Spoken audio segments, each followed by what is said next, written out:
दोस्तों, I hope आप सब अच्छे होंगे। मैं सूर्य प्रकाश दुबे, आप लोगों का बायोलॉजी टीचर, एक बार फिर से आपकी सेवा में उपस्थित हुआ हूं। जो पीछे वाला वीडियो था, एक बार थोड़ा उसको हम रिमाइंड करेंगे। उसमें हमने देखा था, उसमें हमने डाला था topic origin of life. 2 part में हमने वीडियो बनाया है। आप लोग जो नहीं देखे वो देख भी सकते हैं, ठीक है।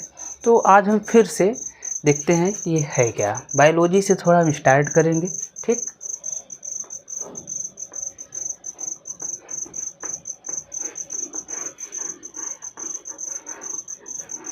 बायोलॉजी, ठीक। फिर से हम इसको थोड़ा सा समझते हैं। सबसे ज़्यादा इम्पोर्टेंट यही है कि इस वर्ड को अगर आप अच्छे से समझ लिए तो इसका जो बेसिक मीनिंग है वो आप अपने आप समझ जाएंगे। हम फिर से इसको क्या करेंगे, 2 पार्ट में डिवाइड करेंगे, बायोज प्लस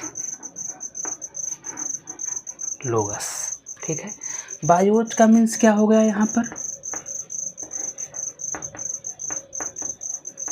लिविंग बॉडी या ऑर्गेनिज्म, और लोगस का मीन्स यहाँ हो जाएगा स्टडी से। इट मीन्स जो स्टडी हम करें वो किसके रेफरेंस में हो, लिविंग बॉडी के रेफरेंस में हो, तो हमारा बायोलॉजी हो जाएगा, ठीक है। फिर इसको हम बेसिकली अगर हम देखें तो 2 पार्ट में हम इसको डिवाइड करते हैं। किसमें, यहाँ पे हम इसको 2 पार्ट में डिवाइड करेंगे, बॉटनी एंड जूलॉजी, ठीक है। जैसे हमने बायोलॉजी वर्ड को थोड़ा समझा, वैसे ही हम इन दोनों वर्ड का भी थोड़ा सा देखते हैं क्या है एक्चुअल में। ये वर्ड आए कहाँ से हैं, ये आया है आपका ग्रीक वर्ड बस्किन।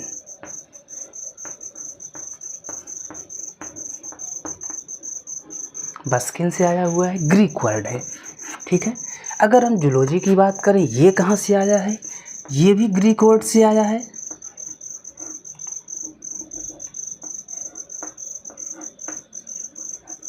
ज्वाइन, ठीक है। अब इन दोनों का भी अपना कोई मीनिंग होगा। अगर ये ग्रीक वर्ड से लिए गए हैं, वहाँ के डिक्शनरी में ग्रीक वर्ड डिक्शनरी में कुछ मीनिंग होगा, तो इसकी मीनिंग क्या होती है वहाँ पे। हिंदी में अगर हम देखें तो बोलते हैं चरना। आप सभी जानते हैं वो ग्रेजिंग एनिमल्स, जो एनिमल्स क्या करते हैं, घास वगैरह चरते हैं। इंग्लिश में अगर हम देखें तो क्या हो जाएगा, ग्रेजिंग एनिमल्स। अगर हम ज्वाइन देखें तो इसका हो जाएगा क्या, इसका मीनिंग होता है एनिमल, ठीक है। तो बायोलॉजी, बायो एंड लोगस, 2 वर्ड से मिलके बना है।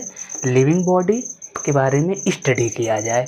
बॉटनी और जूलॉजी में इसको हम बेसिकली जानते हैं। वैसे तो ब्रांचेस बहुत सारे हैं, लेकिन तब वे आएंगे जब हम हायर लेवल पे जाएंगे।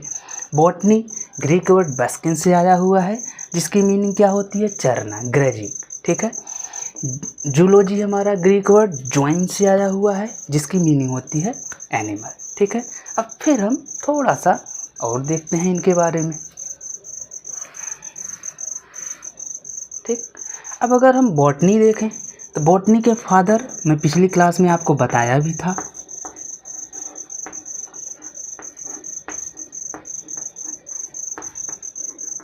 थियोफ्रेस्टस, ठीक है। जूलॉजी के फादर की अगर हम बात करें,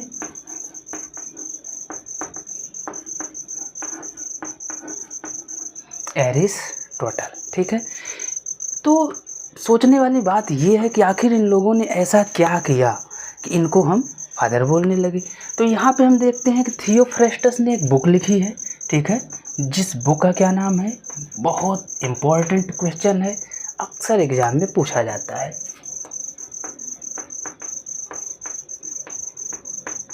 हिस्टोरिया प्लांटेरम, हिस्टोरिया प्लांटेरम। इसमें इन्होंने क्या किया है, अबाउट 500 प्लांट स्पीसीज को कंसीडर करके उनकी डिटेल स्टडी की है। अगर हम एरिस्टोटल की बात करें, इन्होंने भी एक बुक लिखा है, मोस्ट पॉपुलर हिस्टोरिया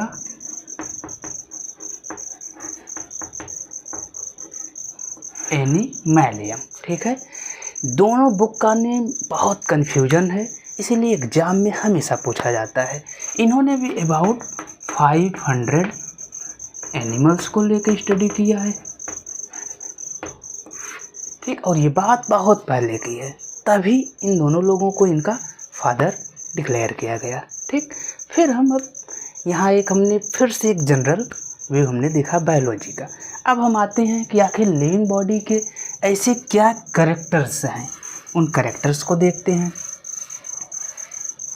एक एक हेडिंग समझेंगे, उसको एक्सप्लेन करते हुए हम देखते हैं कि आखिर लिविंग बॉडी को हम नॉन लिविंग से डिफरेंशिएट कैसे कर सकते हैं।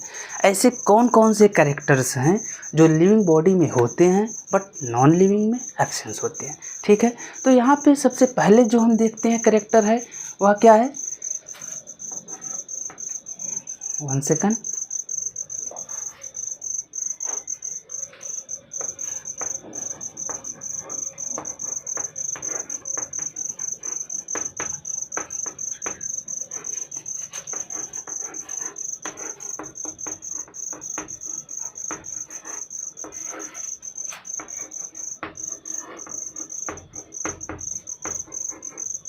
कैरेक्टरिस्टिक्स ऑफ लिविंग ऑर्गेनिज्म, ठीक है। इसमें हम जो सबसे पहला कैरेक्टर देखते हैं वो क्या है,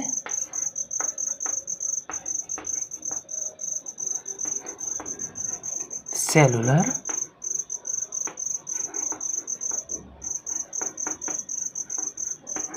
ऑर्गेनाइजेशन, पहला कैरेक्टर है। बेसिक एकदम सिंपल में हमको देखना है इसका मीनिंग क्या है।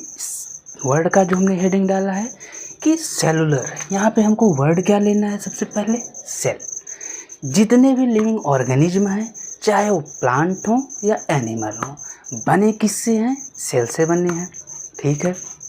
फिर यहाँ एक पॉइंट आता है कि आखिर उनमें सेल एक होंगे, 2 होंगे, 3 होंगे, बहुत सारे होंगे, चाहे एनिमल हो या प्लांट हो, दोनों के दोनों यूनिसेलुलर भी होते हैं, मल्टी सेलुलर भी होते हैं, ठीक है।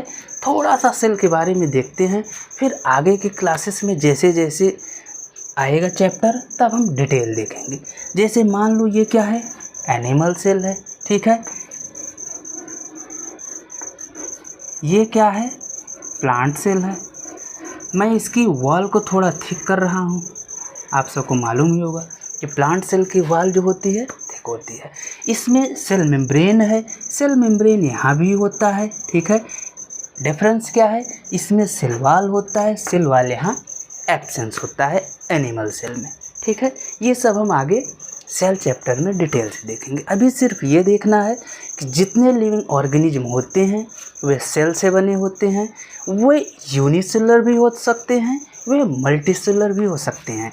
जितनी भी होल लाइफ साइकिल उनकी है वह उसी सेल में कंप्लीट होगी। ऐसा क्यों, क्योंकि सेल के अंदर सेलुलर ऑर्गेनेल्स होंगे, हर एक सेलुलर ऑर्गेनेल का स्पेसिफिक फंक्शन होगा। अगर हम माइटोकॉन्ड्रिया की बात करें, सेलुलर रेस्पिरेशन करेगा। अगर हम प्लास्टिड की बात करें, जिसमें क्लोरोप्लास्ट होता है, फोटोसिंथेसिस करेगा। अगर हम राइबोसोम की बात करें, प्रोटीन सिंथेसिस करेगा। अगर हम न्यूक्लियस की बात करें, जेनेटिक कंटेंट उसमें होगा, जेनेटिक कंटेंट को 1 जनरेशन टू सर्कुलेट करेगा, ठीक है। तो ये चीज़ यहाँ जानना ज़रूरी है। तो सबसे इम्पॉर्टेंट एक कैरेक्टर हमारे सामने क्या निकल के आया लिविंग ऑर्गेनिज्म का, कि लिविंग ऑर्गेनिज्म चाहे एनिमल हो या प्लांट हो, वे किसी न किसी 1 या 2 या बहुत सारे सेल से मिलकर बने होंगे। एक मोस्ट इम्पॉर्टेंट क्वेश्चन यहाँ से आता है, चलो ठीक है एकदम प्राइमरी, ठीक है, लोअर ऑर्गेनिज्म है, प्लांट है, एनिमल है, वाट, हम ये कैसे जानेंगे कि एक सेल है तो आगे मल्टी सेल कैसे हो जाएगा। इसके लिए आता है सेल डिवीजन, ठीक है। सभी जानते होंगे माइटोसिस होता है, मियोसिस होगा, ठीक। ये सारे एक अलग चैप्टर है, वहाँ पे हम डिटेल में इनको देखेंगे। फिलहाल हम यहाँ से आते हैं दूसरे पॉइंट पे। सेकंड कैरेक्टर हमारा है प्रोटोप्लाज्म।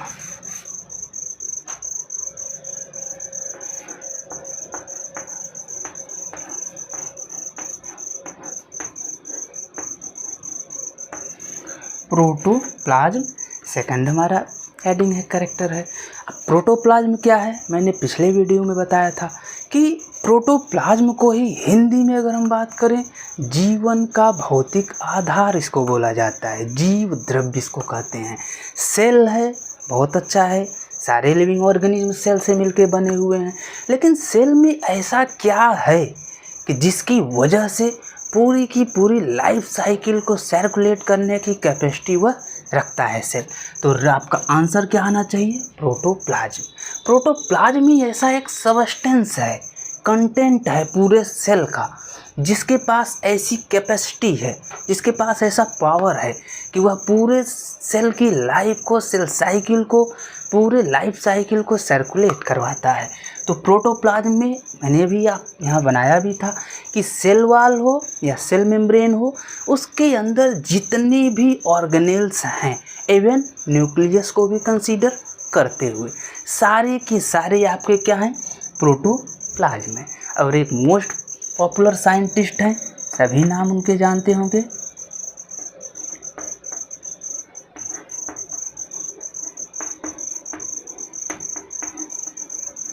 Sir Julian हेक्सले। इनको सर बोला जाता है, ठीक है।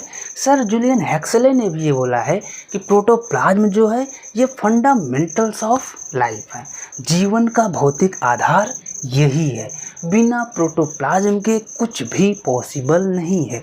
हम लिविंग बॉडी की कल्पना ही नहीं कर सकते कि वह लिविंग होगा कि नहीं होगा, कोई चांस ही नहीं है बिना प्रोटोप्लाज्म के, ठीक है। अब हम आते हैं अपने नेक्स्ट कैरेक्टर पे, क्या है,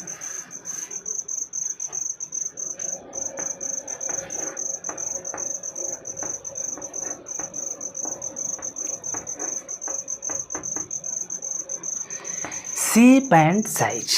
थर्ड कैरेक्टर है हमारा। शेप एंड साइज में हम क्या देखते हैं कि जितने भी लिविंग ऑर्गेनिज्म हैं, चाहे प्लांट हो या एनिमल हो, उनका अपना एक स्पेसिफिक शेप होता है, उनकी एक स्पेसिफिक साइज होती है। जैसे हम फ्रॉक को देखें, मेढक को देखें, तो हम ये कह देते हैं कि मेढक है। ऐसा नहीं है कि आज उसकी साइज शेप अलग है तो कल उसकी डिफरेंट हो जाएगी, ऐसा नहीं होता है। हम प्लांट देखते हैं, हम उनको आइडेंटिफाई करते कैसे हैं, उनके शेप साइज के आधार पे। हम देखते हैं कि कोई छोटा सा है तो हम उसको तुलसी बोल देते हैं, ये तुलसी का पौधा है। हमने देखा बड़ा सा है, आम उसमें लगे हुए हैं, वो आम का पेड़ हो गया। तो उनकी शेप साइज सब डिफरेंट है। यहाँ तक कि हम लोगों का भी जो शेप साइज है डिफरेंट होता है, सभी जानते हैं। कैसे होता है, क्यों होता है, ये सब जेनेटिक कंटेंट के ऊपर डिपेंड करता है, ठीक है। ये सब हम आगे देखेंगे जीन्स के ऊपर। फिलहाल हमको ये यहाँ पे देखना है कि जितने भी ऑर्गेनिज्म हैं, लिविंग ऑर्गेनिज्म, उनकी फिक्स शेप साइज होती है। अगर वे सेम स्पीसीज के हैं तो ये एक कंडीशन है, ये भी ध्यान रखना है। अगर वे सेम स्पीसीज के नहीं हैं तो उनकी शेप साइज डिफरेंट होगी। यहाँ तक कि अगर वे सेम स्पीसीज के भी हैं तो भी डिफरेंट होंगे, ठीक है। जैसे ह्यूमन है, सभी को मालूम है होमो सेपियंस है, लेकिन ऐसा नहीं है कि जितने होमो सेपियंस है सभी एक ही शेप साइज के हों, सबके डिफरेंट है, ठीक है। तो ये चीज़ ध्यान देना है।